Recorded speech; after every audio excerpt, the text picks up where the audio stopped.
இது என்ன பஞ்சாயத்து லிமிட்டில் வருது? உடையார்குளம். சிறுகுண்டமா ஏரல் உடையார்குளம் பகுதி இது.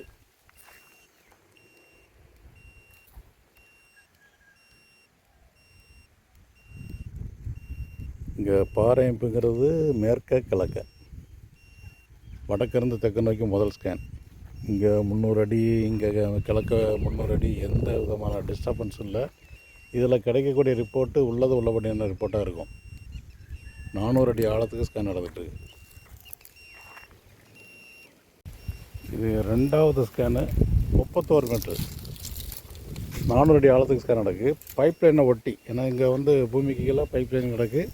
இந்த பைப் லைனை ஒட்டியே ஸ்கேன் பண்ணுறோம். அதனால் தவறு நடக்க வாய்ப்பு இல்லை. முதல் ஸ்கேனு தன் தரையாக உள்ள இடத்துல ஸ்கேன் பண்ணதில்லை. ஒரு இடம் அடையாளம் வச்சுருக்கோம். அது 40 அடி ஆழத்துலேருந்து அதிகப்படி 260 அடி ஆழத்துக்குள்ளே ஒரு ரொம்ப சுமாரான ஒரு வாட்டர் பாடி. இப்போ இதில் ஒரு 10 நிமிஷத்துக்குள்ளே இங்கே மேற்கு கிழக்கு என்ன நீரோட்டம் இருக்கிறது நம்ம கொஞ்சம் நேரம் தெரிஞ்சிடும்.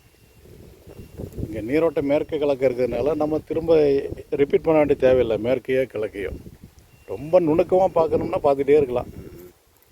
ஆனால் அது நமக்கு தேவையில்லை. வடக்கிருந்து தெற்கு நோக்கி ஒரு ஸ்கேன் பண்ணிட்டாலே ஏரியாவுடைய உள்ளபடியான உண்மைத்தன்மை தெரிஞ்சிடும்.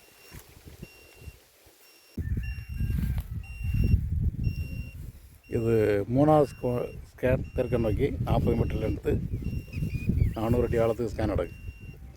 2வது ஸ்கேனில் தண்ணி இருக்கக்கூடிய இருப்பே இல்லை. அதில் அடையாளம் வைக்கலை. மிக கடினமான பாறையாக இருக்குது. கிணறு ஒன்று இருக்குது, அதை அவாய்ட் பண்ணிவிட்டு மீண்டும் அந்த பைப் லைனை ஒட்டியே ஸ்கேன் பண்ணிகிட்ருக்கோம். பைப் லைனை ஒட்டியே ஸ்கேன் பண்ணும்போது அந்த பைப் லைன் பாதிப்பு நமக்கு வராது ரிப்போர்ட்டில். இதை விட்டு விலகி கிழக்கே மேற்கே ஸ்கேன் பண்ணால் அந்த ரிப்போர்ட்டில் தவறு நடக்கும்.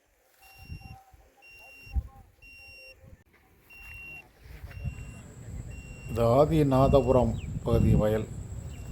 இதில் ஏற்கனவே 2 போர்வெல் போட்டு ஃபெயிலியர் ஆகி கிடக்கு.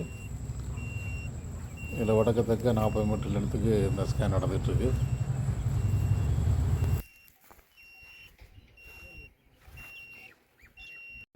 செங்குளம் பகுதி முதல் ஸ்கேன் ரிப்போர்ட் ஒரு ரொம்ப சுமாரான ஒரு பாயிண்ட்டு. இது 2வது ஸ்கேன் ரிப்போர்ட்டு அடையாளமே இல்லை. 3வது ஸ்கேன் ரிப்போர்ட்டில் ஒரு பாயிண்ட் வருது, ஆனால் அதுக்கு நேராக போர்வெல் போட்டு ஃபெயிலியர் ஆகிருக்கு. இது 4வது ஸ்கேன் ஆதிநாதபுரம் பாயிண்ட்டு. அதில் 2 பாயிண்ட் அடையாளம். இது குலசேகரப்பட்டி தென்காசி அருகே உள்ள ஒரு தோட்டம். வீடியோ எடுக்கலாம்ல? இதில் ஒரு போர் இருக்குது. ஆழம் எத்தனை அடி ஆழம்னு தெரியல. ஓரளவுக்கு நல்லா ஓடிட்டுருக்கு. 950 அடி ஆழத்துக்கு இப்போ ஸ்கேன் நடக்குது. இதை ஆழப்படுத்தலாமா வேண்டாமா, அதில் எவ்வளோ தண்ணி இருக்குன்றது மட்டும் இப்போ தெரிஞ்சிடும். இது குலசேகரப்பட்டி, தென்காசி மாவட்டம், பவுர் சத்திரம் அருகே உள்ள ஊர்.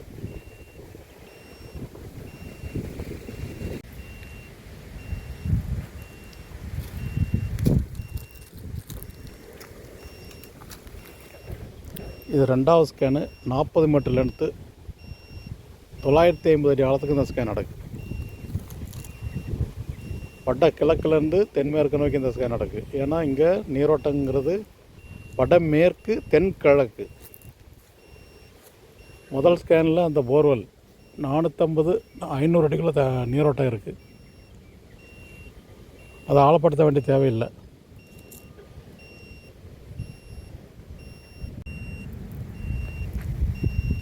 தென்மேற்கு நோக்கி இது 3வது ஸ்கேன். 2வது ஸ்கேனில் ஒரு இடம் அடையாளம் வச்சுருக்கோம். 100 மீட்டருங்கிற டெப்த்தை காட்டுது. ரொம்ப சுமாரான ஒரு பாயிண்ட்டு.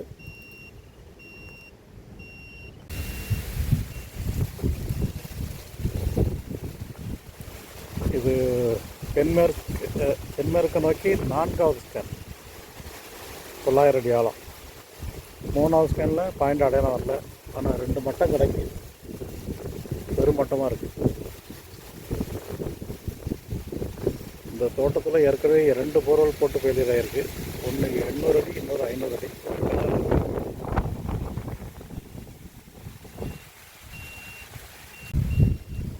இந்த குலசேகரப்பட்டி பகுதியில் இது 5வது மற்றும் ஃபைனல் ஸ்கேன். 4வது ஸ்கேனில் 2 பாயிண்ட்டு. அது வந்து 60 அடி வரைக்கும் தான் மாங்கொட்டை பாறை, அதாவது மெதா ட்ராக் சிதைவு பாறை. அதில் மட்டும்தான் ஒரு நீரோட்டம் இருக்குது. அது கீழே ஃபுல்லாக கடினப்பாறை. ஆழமாக போர்வெல் போட தேவையில்லாத இடம் அது. 4வது ஸ்கேன் இருக்கிற கிணத்துலேருந்து சைடு போர் போடலாம். கொஞ்சம் ஆழம் ஒரு 2 அடி 3 அடி ஆழம் வச்சுட்டு. ஆனால் ஏற்கனவே கிணறு இருக்கும்போது நம்ம புது கிணறு அடிக்க வேண்டிய தேவையில்லைல்ல, ரொம்ப செலவு. ஓடிக்கிட்டு இருக்கிற போர்வெல்னுடைய முதல் ஸ்கேன் போட்டது 450 அடிக்குள்ள அந்த போர்வெல் நீரோட்டம் இருக்குது. இது 2வது ஸ்கேனு. இதில் பாயிண்ட் அடையாளம் இல்லை. 3வது ஸ்கேன்லேயும் பாயிண்ட் அடையாளம் இல்லை. 4வது ஸ்கேனில் 60 அடிக்குள்ளே ஈரப்பதம் மட்டும். இது 5வது ஸ்கேனில் 2 பாயிண்ட் அடையாளம் இருக்குது. விடாமுயற்சி, உள்ளது உள்ளபடியான உண்மையை உணர்தல், வெற்றி காண்பது, இதுதான் விஞ்ஞான முறை நிலத்தடி நீர் ஆய்வின் குறிக்கோள்.